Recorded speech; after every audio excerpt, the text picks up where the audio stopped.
Well, hello everyone. Welcome to another Deepest Law. I'm actually away doing an interview today, but I still wanted to make sure that a Deepest Law went out.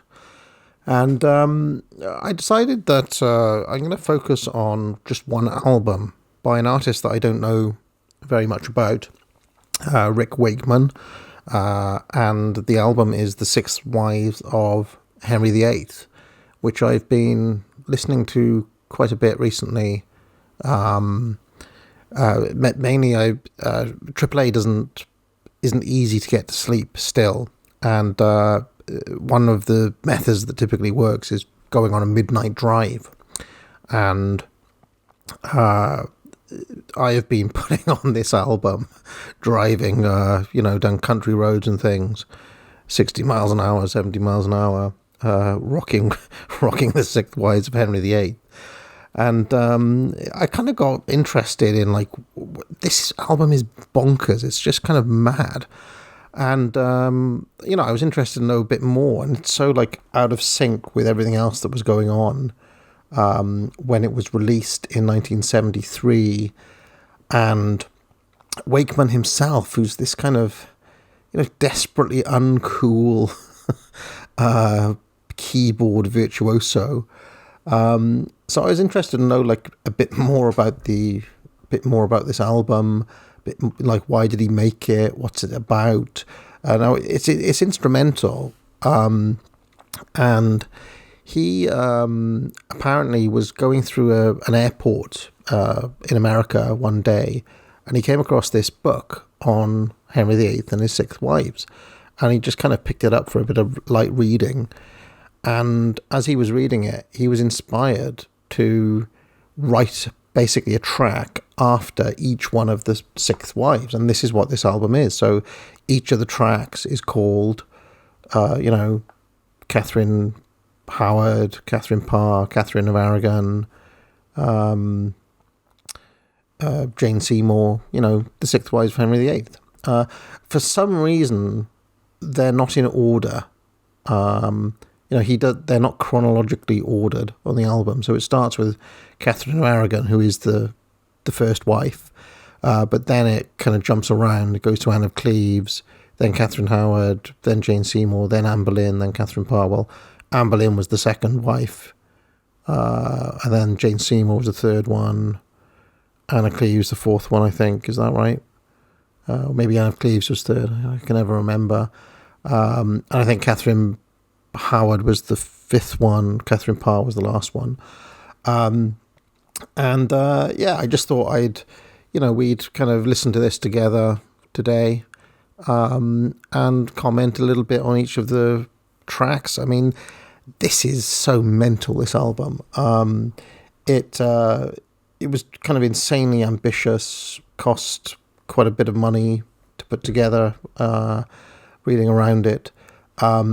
And it's actually got backing by the Strawbs, who was one of the bands that Wakeman was involved with at some point.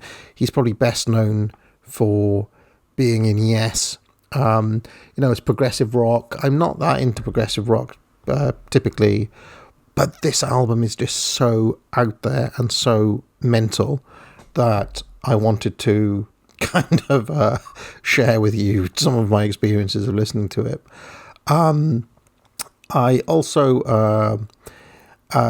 just a few notes before we go into it. I think there is something ridiculous like 15 different keyboards played on this album.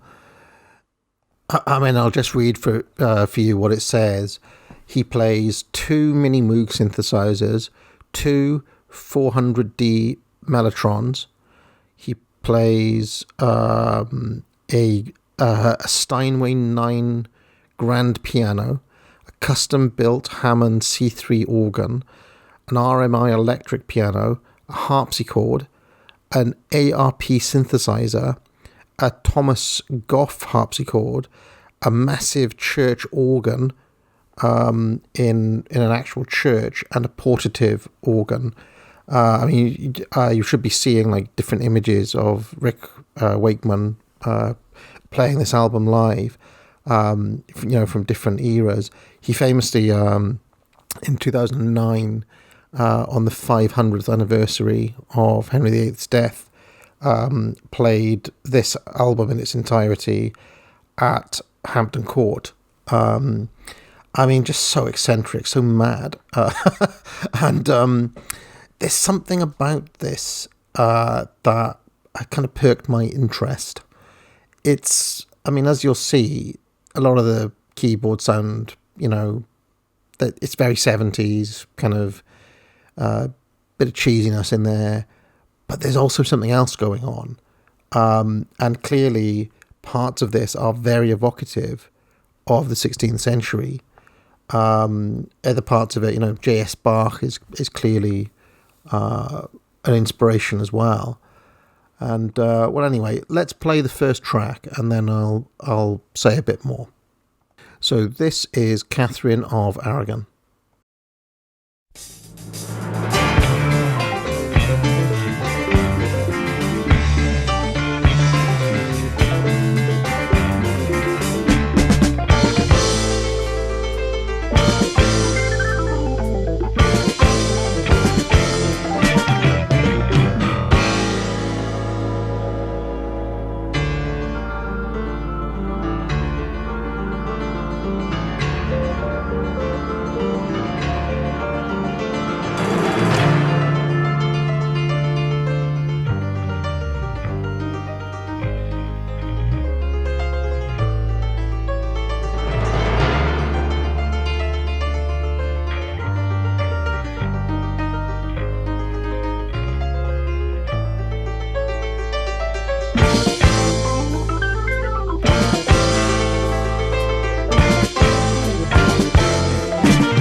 So already just absolutely mental. I mean, I don't know what any of these tracks really have to do with the wives of Henry VIII. I mean, he claims that the music is meant to be evocative of how they felt towards Henry, how he felt towards them, and kind of reflective of their life. I have to be honest, I don't really get any of that listening to it, but it is just bonkers. I've got a bit of an interview from when he did the Hampton Court gig, and let me just read you some of the stuff he says. He says, this album started, he said, I'll go back a bit in time. I actually signed a contract to do Six Wives with A&M in 1970. I was with the Strawbs, who were signed to A&M Records. But in the late 60s and the early 70s, record companies started getting a hell of a lot smarter. In the 60s, dubious management would sign a band to a label for a lot of money, record an album, and then the band was split up. Back then, you signed with a band, and you also signed individually. Although the latter was just an option. It was all very fair. I joined Yes and recorded Fragile in 1971, and initially it came out on Atlantic in the UK and later in America. We were on tour in the States at the time, and my manager, Brian Lane, said Jerry Moss from A&M Records had called and he'd like to see me. So we went down to A&M, which was Charlie Chaplin's old film studios. I had never really sat down in the executive's office before, so they asked if I wanted some coffee, and I said I'd rather have a scotch. This was back in my drinking days, and it was only 9 a.m. Anyway, Moss showed us round the lot, and it was fantastic. And he said that they had an option on me because of the Strawbs thing. He said, word in the business is that Yes is going to be a very big band. If that's so, then we should probably put out a solo album. I'd never really thought about it before, but it sounded like Christmas, so I said, yes, please. I got an advance for $12,500, and at the time, at the rate of exchange, that came out as £4,000. Sterling was pretty strong in those days. And he also said that they'd like to give me a gift, as it was my first trip to America, a signing on gift. So Brian says, how much are you going to spend? And it was about $500 to $1,000. We were only getting $200 a week on tour, out of which came all your expenses and food. Walking down to the old lot, I passed a used car lot and seen this battered old 1957 Cadillac for sale at $795. So I mentioned this and Jerry said, I'll have a look. I'll have somebody look at it. Anyway, Brian calls me and says, they're sending you round a hi-fi brochure. The car's a wreck. And I say, I don't want a hi-fi, I want the car. So they got me the car and shipped it back to England. I don't have it anymore. I lost it in the first divorce. But that was my signing on fee. A limo weighed 3 tons and did about 3 miles to the gallon. A&M asked me what I wanted to do, but as Yes was so busy, they didn't put me under any time constraints. They were a wonderful company. So anyway, I wonder what to do. I didn't sing. I didn't have a band. I didn't know what to do. And I actually had a bit of a plan a few years before, which was to do the Journey to the Centre of the Earth, which was one of his later albums. I'd always wanted to do that, but there was no way that was going to happen for my first record. So I was looking around for a concept. I've always loved the idea of concept. And I remember being at an airport in Richmond, Virginia, and they had a little store. This was in the days before portable cassettes, so all you could do on the plane was read. I hadn't bought a book along, so I was looking at what they had in store, and there was one little book called The Private Life of Henry VIII. So I bought that. And while I was reading about Anne Boleyn, a melody I'd written a few weeks before came into my head. And the more I read about her, the more this tune stayed in my head. And then I started reading about another wife, and these sounds just came into my head, and the concept started to come to the fore. I came back to England, read up on Katherine of Aragon, and decided that music wasn't supposed to be linked to factual matters, but would be more abstract. Back then, a lot of tapes were going missing from studios, so everything was given a pseudonym to try to prevent them from going missing. And the pseudonym for Katherine of Aragon was Handle with Care by the Joe Loss Orchestra. I had the Joe Loss Orchestra down for so many of my tapes that when these studios closed down and they returned stuff to the rightful owner, I never got my tapes back. Joe Loss's widow probably has all of mine. Okay, so let's listen now to the next track, and I'll come back to this interview soon. So the next track is Anne of Cleves.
Just absolutely bonkers. Now, I have read around a little bit on this album, and some of the other people, like the Straubs members and the bassist and the various guys, were talking about their experiences of recording this album, and they said that Wakeman didn't actually tell them, like, they just played their parts separately and he put them all together afterwards, which is a little... I mean, so none of them had any concept of what it was going to sound like at the end. So, yeah, I mean, clearly Wakeman is a bit of a kind of crazy genius. But anyway, let's continue with this interview that I'm reading. So he says, anyway, I called up Chris Squire and Steve Howe and Bill Bruford and told them what I was doing, and they were all up for it. So the recording of the first album was pretty much Yes, minus John Anderson. So those are the members of Yes. I'm guessing that Yes and the Straubs were the same people. Is that right? Let me just look this up a minute. Straubs. See, I remember the Straubs for that song, We're All Part of the Union. I don't see any of the same... Let me just, sorry, I'm just trying to make sense of this. So this is the band Yes. Yes had Steve Howe. Oh, I see. Yes are one of those bands who've had many, many, many members. And the Straubs.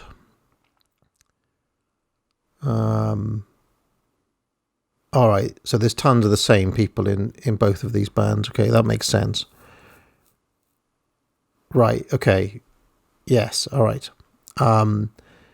Sorry. They're clearly quite related, these two bands, Yes and the Straubs. I've never really put those two together because they sound quite different, you know. Interesting. Okay, I mean, the Yes are a lot more kind of, to my mind, a lot more experimentally than the Straubs were. But anyway, let's continue. So anyway, these people, Chris Squire, Steve Howe, Bill Bruford, it was Yes minus John Anderson. It was quite a few months before I got back in the studio because Yes was so busy. But over the next 6 months or so, we gradually put together all the music with various other musicians. It was all recorded on a 16 track, which was a fairly new thing at the time, and there were lots of problems involved. I remember very profoundly taking the tapes down to A&M in London, and the American lawyer had been sent over to collect the tapes. He stood up and made a little speech, and there were about 8 of us in there. So I put the record on, played the first side, and there was no reaction. And then I played the second side, and there was even less reaction. They had a big cocktail cabinet in the corner, so I hit that. And then the lawyer says, "Well, this is all sounding very good, Rick, but it'll be a big help when we can hear it with vocals on." And then I said, "There are no vocals. It's an instrumental keyboard album."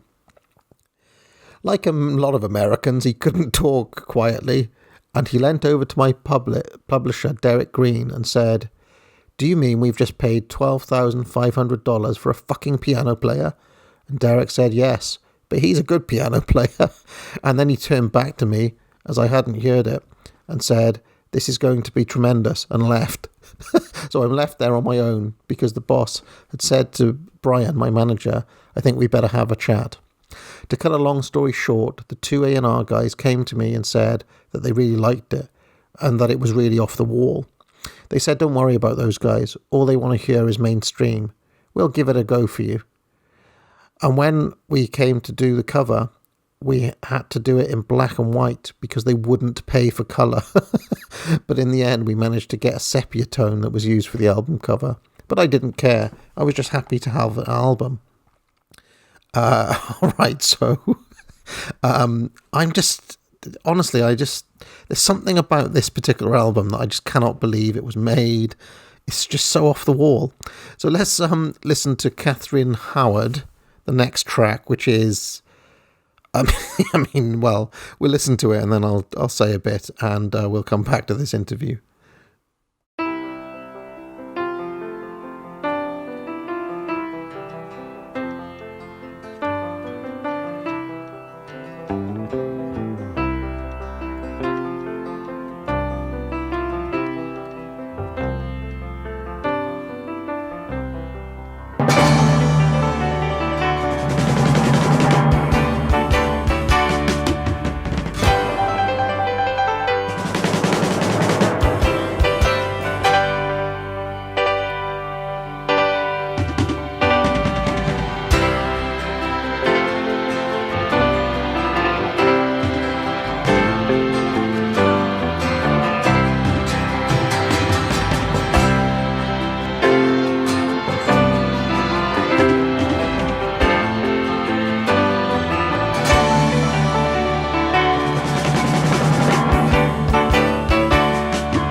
I mean, what have the honky tonk bits got to do with Katherine Howard? I mean, he's kind of.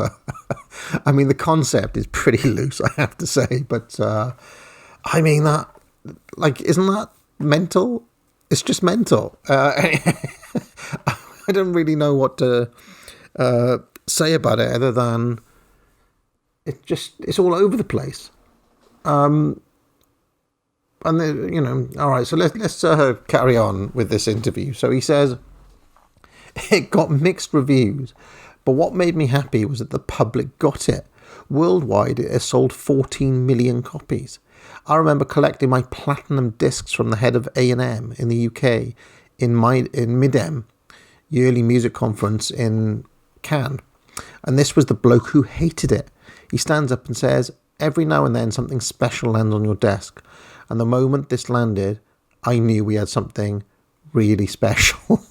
I was standing there gobsmacked as he passes me and whispers, don't say a word.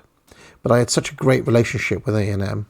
It was always going to be called The Sixth Wise of Henry VIII. But the plan was to have a piece about Henry as well, called Defender of the Faith. But when I went to record it, the engineer is like, what are you going to do with it? Put a scroll in the middle? The album was full up, so it got ditched, i.e. they couldn't fit any more on the actual vinyl disc.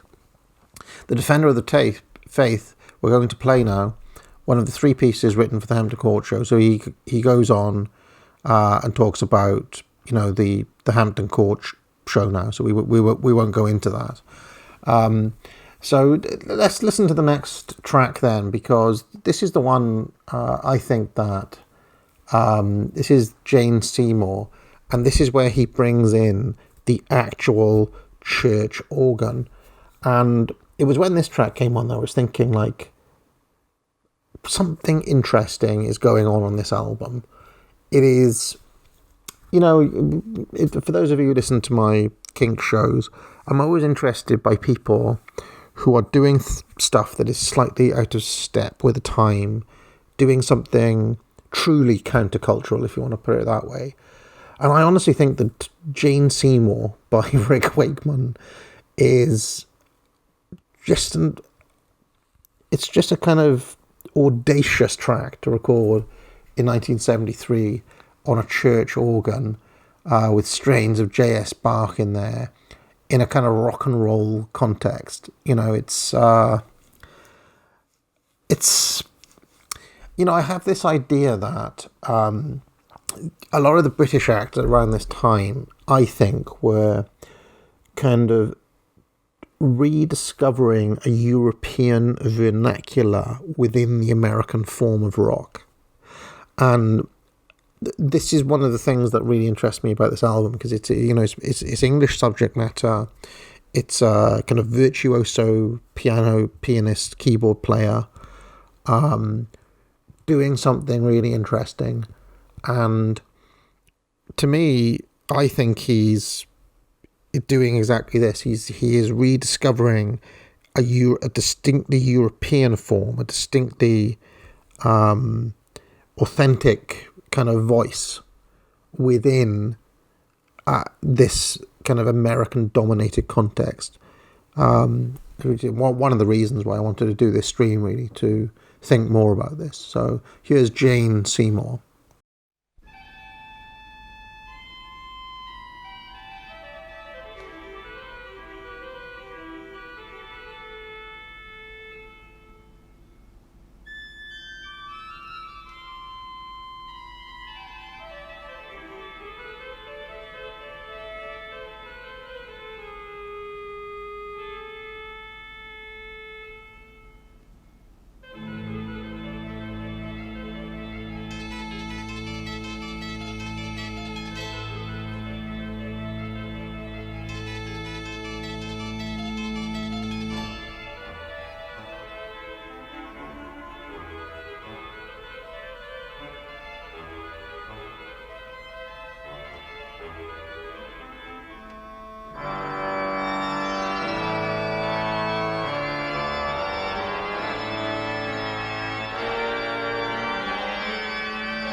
just incredible, really. If you want to know a bit more about the actual church, it was actually the church, the pipe organ at St Giles Without Cripplegate. Here's a picture of it here, which is in Barbican in London. So yeah, he also in there is a Moog synthesizer, which comes in pretty strong at various points. There's also the Thomas Goff model harpsichord in there as well. I mean, just bonkers. And again, I don't know what it's got to do with Jane Seymour at all, really. I mean, I don't know if Jane Seymour was particularly religious. I mean, looking at her Wikipedia, it says, as Queen, Jane was said to be strict and formal. The lavish entertainment, gaiety and extravagance of the Queen's household, which had reached its peak during Anne Boleyn's time, was replaced by strict decorum. She banned the French fashions of Anne.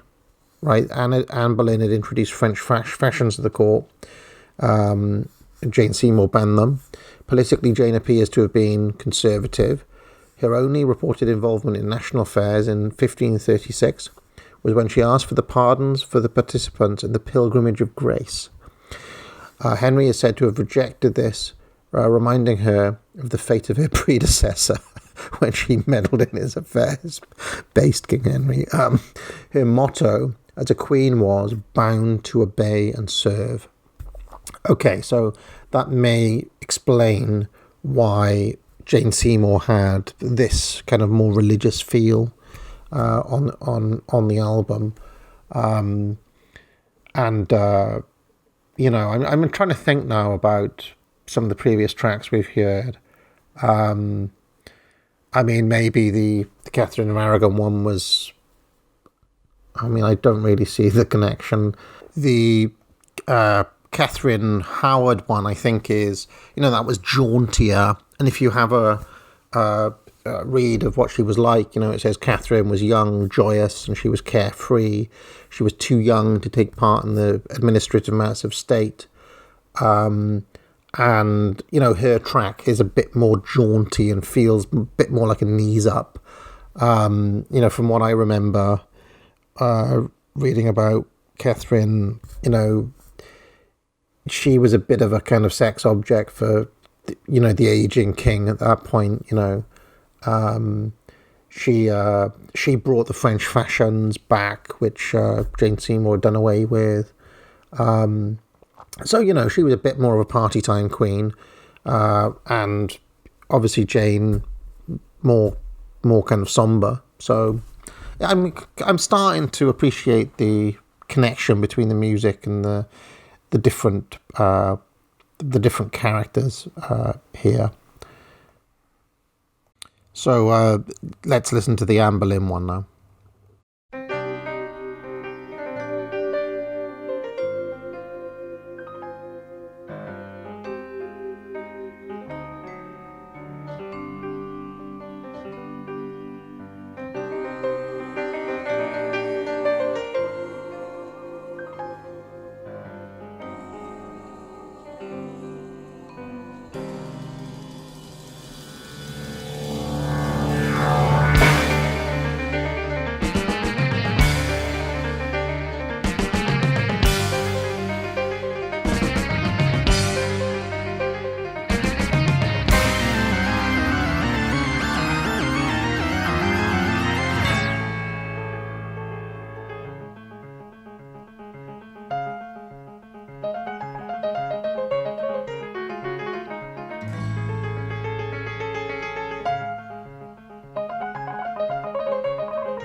So, I mean, clearly that's quite a dramatic track, and if you understand the relationship, I guess, but the affair that Anne Boleyn had with Henry VIII, and then the kind of, it was, the romance, and then the failure to give him a son, and then her execution and the rockiness.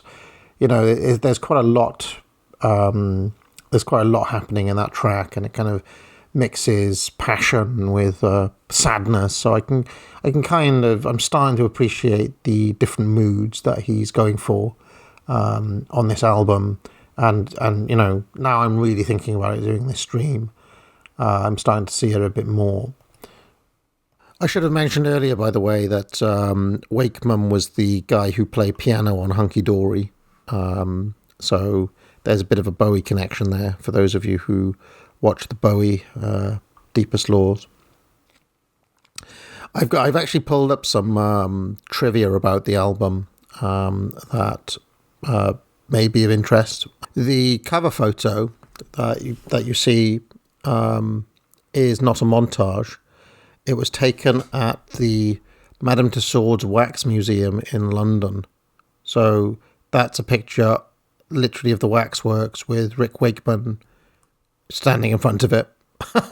The music was recorded in several stages, sandwiched between sessions and tours with the band Yes. Wakeman brought into the studio whatever musicians were available at the time, including colleagues from Yes and ex-colleagues from the Strawbs. Okay, so not all of the tracks have the same band members on. Katherine of Aragon has Yes on it. Katherine Howard has the Strawbs on it, which may account for the slightly jauntier feel of that as well, because he had a different band there. With his star reputation, recording with David Bowie, Elton John, Cat Stevens, and a solo contract with another record, Wakeman had a special status with Yes. He always kept a bit to himself. Yes guitarist Steve Howe called him the old pub man. Rick Wakeman was known to wear a cape during stage performances, and this is also cool because I love capes. I think Rick Wakeman is one of the least cool people ever, but for that reason he's of special interest to me, because I love desperately out of sync people. I love uncoolness. Supposedly he used it to hide his spidery arm movements on keyboard. Each of the 6 pieces offers an alternating bath of musical moods and keyboard colours. Hammond organ next to romantic or virtuoso piano, bizarre synthesizer parts next to harpsichord, boogie, and hints of Bach on the pipe organ. Well, we've heard all of that already. There's one track left which is going to play us out. It's going to be Katherine Parr to play us out. A 7th piece intended to portray Henry VIII had to be omitted. Well, we've covered that.